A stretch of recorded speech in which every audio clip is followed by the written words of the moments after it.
Joined right now by the general manager of the Buffalo Bills. The upcoming 2023 season will be his fifth with the team. The Bills won 13-3. They won the AFC East for a third straight year. They reached the postseason for a fourth straight season. Of course, I'm talking about Brandon Beane. Brandon, so good to have you on. How are you? Good to be on with you, Jim. Doing well. How about you? I'm doing great. And it's great to have you on. Thanks so much for doing it. I would imagine right about now it's got to feel pretty good to have finished up the draft and get a group of undrafted free agents signed. So do you feel like you hit most of your targets overall, and how do you feel about the team on May 4th? Yeah, you never, and you sit in this seat, you never feel fully comfortable. You're always out there looking, but we feel, free agency, we added some guys. We found some linemen, a couple skill guys, and then obviously first round the other night. We were coming in the draft hoping at somewhere the first, 2 to 4 rounds to add another, whether it's receiver or tight end. We thought there was some depth at both, and it fell our way to get Kincaid in the first, and so after that we just kind of let it fall. We got the Florida guard in the second round, and again, just kept trying to find different pieces. Ended up with another guard late and a receiver. So we, again, never feel like you've checked all the boxes. I would say the one thing we were hoping to check in the draft that didn't just fall our way was the defensive tackle or D-line. We went this week and signed Poona Ford since it didn't land our way. By the way, I love that signing. I think that's great. We're talking to Brandon Beane. I like that signing a lot. Let me ask you about Dalton Kincaid, Brandon, who you mentioned. You traded the 27th pick and a fourth rounder to move up the 2 spots to get him. Why did you feel so strongly about that particular player? And then what do you hope he brings to the offense? Yeah, Jim, when we were, as I was saying earlier, we were looking like what can we do for our offense? Like, where are areas that we can help? And we just felt the middle of the field, finding someone. Obviously Diggs gets a lot of attention. We got Gabe on the other side. We didn't have we signed Cole late, but we didn't have Beasley in the year, and so we were just trying to look what can we do. We lost Jamison Crowder. He broke his ankle like week 4, I think, in Baltimore. So it was just it was one of those things where we never solved the middle of the field, and so adding another weapon, pairing him with Dawson Knox.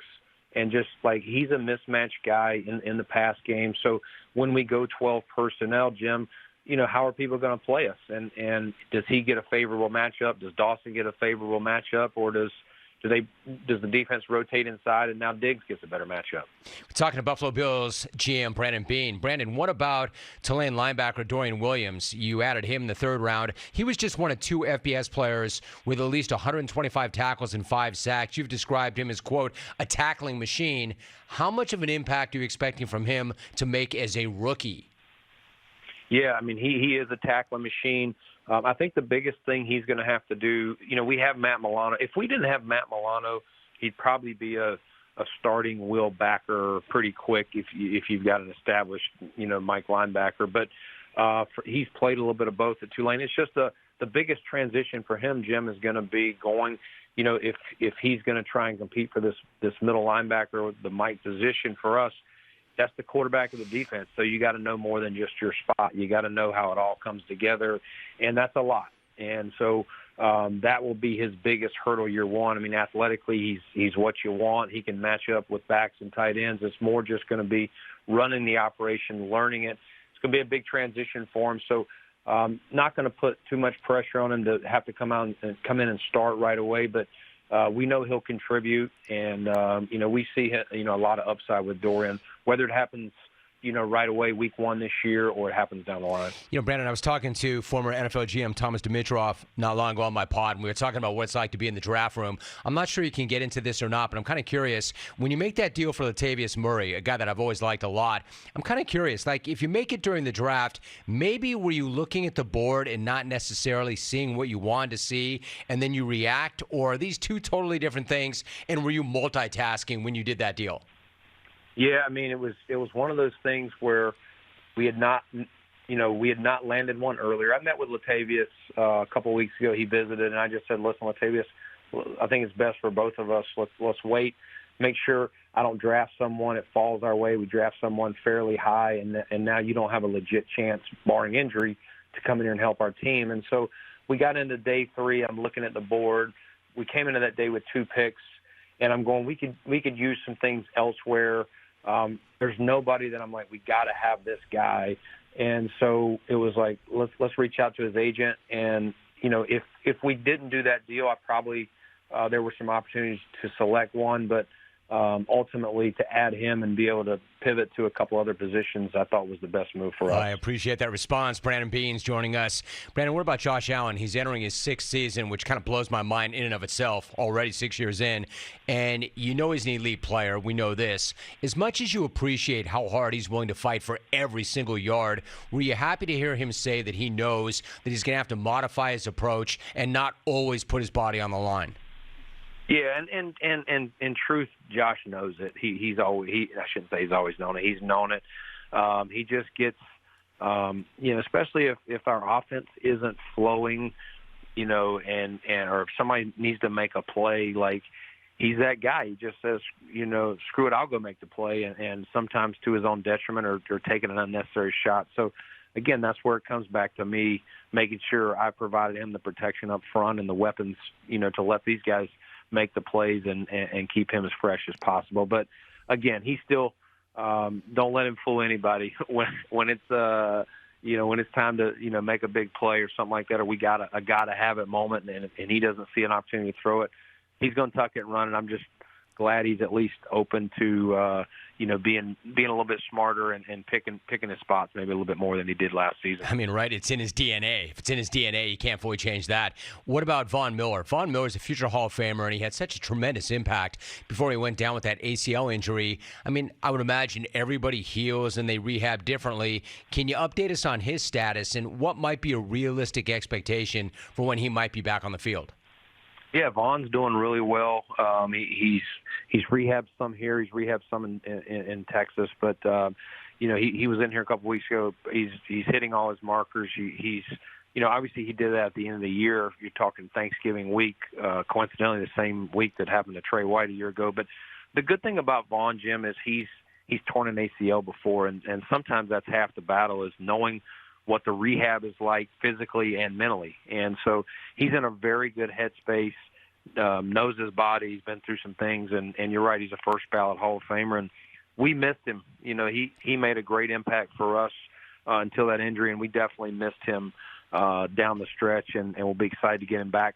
I would say, not to put a timetable on it, I don't think week 1 is out of the question.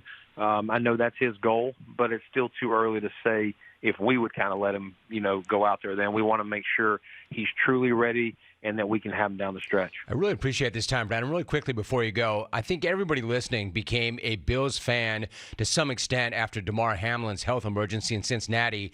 Can you kind of describe what the range of emotions for you and your players have been like from that Monday night all the way to right now when he's back in the facility and he's been fully cleared medically? Yeah, I mean, Jim, hard to so many emotions, and I can feel them right now just about to answer this question. Just, the first thing was, thank the good Lord that he saved him and that we had the people in the right spot to get him in the right hands at University of Cincinnati Hospital. And, that was, there with his parents was just like, let's just let him live and have a normal life. We weren't even thinking football. And so it's nothing short of a miracle that we're talking, whatever it is, 4 to 5 months later, I guess 5 now, that he is in here fully cleared, multiple specialists outside of Buffalo. He saw a couple specialists here and then went to 3 additional ones in various parts of the country, and all agreed that it was the commodio cordis situation, which is, I guess about as likely as getting struck by lightning. So it's a miracle. We're all here to support him. It's still, he's still a work in progress. No, nobody's had to come back from something like this that I'm aware of in the NFL. So we're supporting him. Excited he's here, and his teammates have rallied around him, and we're just going to continue to support him. Hopefully he can make this full comeback. It really is miraculous. So, Brandon, a final thought. From where I'm sitting, I see an extremely professional organization, great culture, extremely well run. Listen, respectfully, I understand that you and everybody in that building are going to attack every single season with a great sense of urgency. Every single year, that never changes. I get that. But given how close you've come the last couple of years, is this that proverbial make or break season for the team?